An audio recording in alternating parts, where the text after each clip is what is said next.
ప్రజలకి రాజకీయ నాయకులు కరప్టెడ్ కాదు అన్న ఫీలింగ్ లేదు.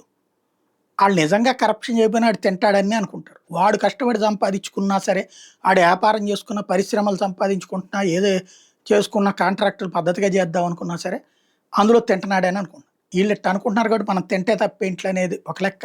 ఎలక్షన్‌ల కోసం బోలెడంత ఖర్చు పెట్టి ఈళ్ళకే డబ్బులు పంచాం. అట్లాంటప్పుడు తింటే తప్పేంటి అనేటటువంటి రూట్‌లో ఇంకొకటుంది. ఈ కారణంగానే మన జేబులో డబ్బులు ఎందుకు ఖర్చు పెట్టడం?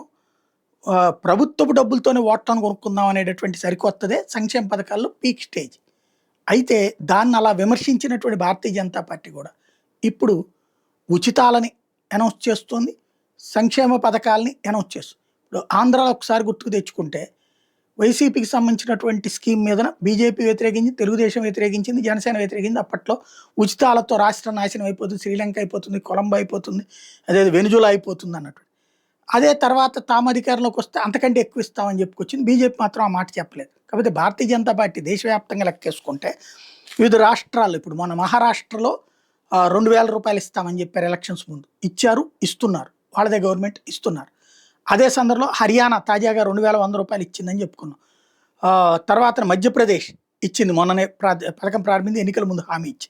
ఇప్పుడు తాజాగా పాండిచ్చేరి, ఇప్పుడు ఎన్డీఏ గవర్నమెంట్ చేతిలో ఉన్నటువంటి పాండిచ్చేరిలో ఇప్పటిదాకా మహిళలకి నెలకు ₹1000 డబ్బులు ఇస్తున్నారు.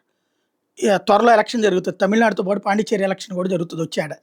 కాబట్టి ఇప్పుడు అక్కడ ₹2500 ప్రతి మహిళకి డబ్బులు. బీహారు ఇస్తోంది మొన్నటి నుంచినే. అస్సాము ఆల్రెడీ స్టార్ట్ చేసింది. ఇప్పుడు పాండిచ్చేరి. ఈ 3 కూడా ఇప్పుడు అంటే ఈ 3 కూడా ఎన్డీఏ పాలిత రాష్ట్రాలే.